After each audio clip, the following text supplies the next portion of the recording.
When they had finished eating, Jesus said to Simon Peter, "Simon, son of John, do you love me more than these?" "Yes, Lord," he said, "you know that I love you." Jesus said, "Feed my lambs." Again Jesus said, "Simon, son of John, do you love me?" He answered, "Yes, Lord, you know that I love you." Jesus said, "Take care of my sheep." The third time he said to him, "Simon, son of John, do you love me?" Peter was hurt because Jesus asked him the third time, "Do you love me?" He said, "Lord, you know all these things. You know that I love you." Jesus said, "Feed my sheep. Very truly I tell you, when you were younger, you dressed yourself and went where you wanted.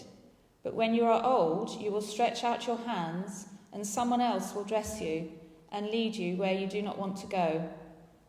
Jesus said this to indicate the kind of death by which Peter would glorify God. Then he said to him, "Follow me." Peter turned and saw that the disciple whom Jesus loved was following them. This was the one who had leaned back against Jesus at the supper and had said, "Lord, who is going to betray you?" When Peter saw him, he asked, "Lord, what about him?" Jesus answered, "If I want him to remain alive until I return, what is that to you? You must follow me." Because of this, the rumour spread among the believers that this disciple would not die. But Jesus did not say that he would not die. He only said, "If I want him to remain alive until I return, what is it to you?" This is the disciple who testifies to these things and who wrote them down. We know that his testimony is true. Jesus did many other things as well. If every one of them were written down, I suppose that even the whole world would not have room for the books that would be written.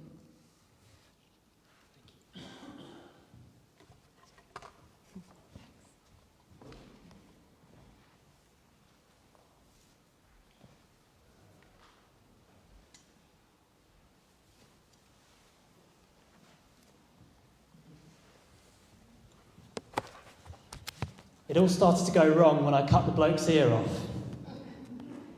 You see, I'd said to Jesus that I would lay down my life for him, that I'd follow him into death if I had to. But he took what I said with a pinch of salt.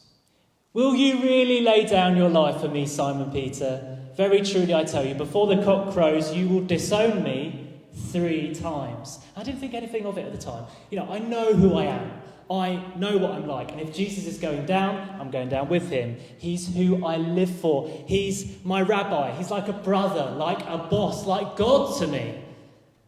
And so when the soldiers and chief priests and Pharisees came with these torches, lanterns, weapons to arrest Jesus, I drew my sword. I drew my sword and struck the high priest's servant. His name was Malchus, and he only has 1 ear now. But Jesus said, "Stop, put your sword away." There was this disappointment all over his face. "Shall I not drink the cup my Father has given me?" he said. And I was so confused about all of this. I was embarrassed. I thought, religion is about passion, isn't it? Fire. Being about 100% sold out for the mission. We can't let it fizzle out. They arrested him, took him away to the high priest's residence, and we followed behind. My mate managed to get me into the courtyard because he knew the high priest, and in the courtyard there was a fire and servants were standing around it. And there was this servant girl, she was on duty, and she said, "You aren't one of this man's disciples too, are you?" My heart started beating fast. I'd just cut off the ear of her colleague. She didn't know that yet. Perhaps she never had to know. "I'm not," I said, casually, wandering over to the fire to warm myself. And Jesus was being questioned at the time. I could hear some commotion inside in one of the inner rooms. Someone got slapped. I prayed to God it wasn't Rabbi. Hopefully it was Jesus doing the slapping. Perhaps if I still had my sword, I could join him. I could help him out. And then the servants at the fire, they asked me, "Are you Jesus' disciple? Are you a disciple of that man?" And I denied it again, second time. By this point, I'd been at the fire a little long. I was getting very hot, very panicky, beads of sweat trickling down my face. There was another servant there, and he was looking at me really suspiciously. He was picking up on my nerves. For a moment, I thought it was that bloke that I'd sliced. They looked a lot alike. But no, this one had both ears intact. Then he challenged me. "Didn't I see you with Jesus in that garden?" "What are you on about? No, you did not." Then the cock began to crow. And I remember Jesus' words. Not long after, he died on a cross. And me and my sword couldn't stop it. I hated myself. What an idiot I am. I'm not worthy. Nice building you got here. Very, very modern. If only it was called St. Peter's. So that's my backstory. I thought you wouldn't mind hearing from another Peter this morning. Yours is all right, I get that. Yours is great. He can't tell a story like I can. Let's be honest, he doesn't know what it is to cut a man's ear off, deny your best friend 3 times, and then lose him to crucifixion. I didn't even get a chance to say sorry. I know some of you will get all of this. For some of you, there will be resonance. Because if you've been following Jesus for any length of time, you've probably hit some bumps in the road. Perhaps you set out with enthusiasm, energy, passion. Perhaps you went overboard trying to defend him. Perhaps you hurt people along the way. And then maybe you denied him. Maybe you forsook him. Maybe you never said sorry. Perhaps you've got guilt. Perhaps you feel like you've fallen from a great height like I did. Perhaps you didn't mean any of it. And maybe we're all just a little bit scared, because who actually wants to give their life? If we can avoid it, why wouldn't we? Love is lovely till it costs us something. Laying down your life sounds great until they come at you with the torches and the lanterns and the weapons, and then it's fight or flight. Perhaps for you, love or justice or Jesus required you to speak up, stand up, be counted. But then the panic set in and you went underground, became a secret follower, maybe an ex-follower. Now, I get it, that was me too. I'm the patron saint of over-promising and under-delivering. So welcome to the club. We can meet together in that courtyard, around that fire. Come on over, you sinners, deniers, trespassers, unholy, unfaithful people. You who do what you shouldn't and don't do what you should. Who are passionate one minute and fickle the next. Warm yourself by the fire. Warm yourself by the fire with me. Come on over, you who failed to do what love required at that particular time and place. Come on over, ye of little faith. Come on over, you who crack under pressure. Come on over, you who believe less and less and less and less and less. Warm yourself by the fire with me until you hear that cock crow. And that's when you know it's all over. The end of faith. The ultimate faith crisis. How can a person ever come back from that? My faith? It was dead cold with Christ in the tomb. That was until he rose. First, Mary Magdalene found the tombstone rolled away. Then me and my mate went in there, found the grave clothes. Then Jesus appeared to Mary, then to all of us, then to Thomas. And Thomas was known for being the one who doubted. But I've got to tell you, I doubted more. Not Jesus' resurrection. I doubted myself. I couldn't see how I'd ever fit in to this post-resurrection world, post-resurrection community of disciples. Every time he visited us, Jesus, he would say and do the same things. He'd say, "Peace be with you," and then he'd show us his scars.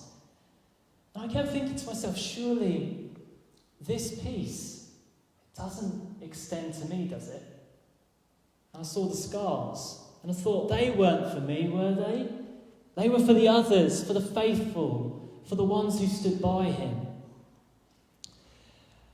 I went back to fishing. One day we were out with our nets. I think you heard about it a couple of weeks ago. And this person started giving fishing tips from the shore. It was very annoying, if I'm honest. But we did what he said, and we got a big catch.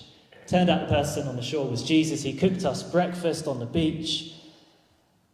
Then it started going downhill. The cooking fire reminded me of that fire in the high priest's courtyard, and I started to retreat into my head. Oh, so many regrets. What was wrong with me? What is wrong with me? If only I'd made different choices. I got up quietly from the breakfast. I left the group. As I walked away, I found Jesus at my elbow, walking with me. He addressed me with my full name, and he asked me, "Do you love me more than these?" I thought, what did he mean, more than these? More than the other disciples? More than my fishing equipment? Is my love stronger than the other disciples? Who's to say? Jesus knows. Jesus knows all things. So I replied, "Yes, Lord, you know that I love you. Feed my lambs," he said. And then he addressed me with my full name again and asked me, "Do you love me?" I responded again in the affirmative. "Yes, Lord, you know that I love you. Take care of my sheep," he said. And then he full named me a third time. "Do you love me?" The third time it hurt. Each question corresponded to a denial. I could see where this is going. "Lord, you know all things. You know that I love you." "Feed my sheep," he said in response. And then he didn't ask me anything else. He never said a word about the denials. It was just like he'd forgotten.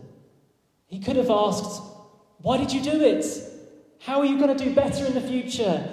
How will you make amends?" But he wasn't interested in any of those questions. He had already made amends. He had the scars for that. The most important question for Jesus was, "Do you love me? Do you love me? Do you love me? Do you love me?" And that's when I got it.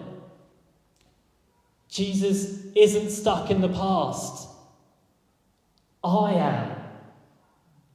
Jesus is here with me in the present, and he's asking me to express my love for him by nourishing his community, feeding his flock today, now.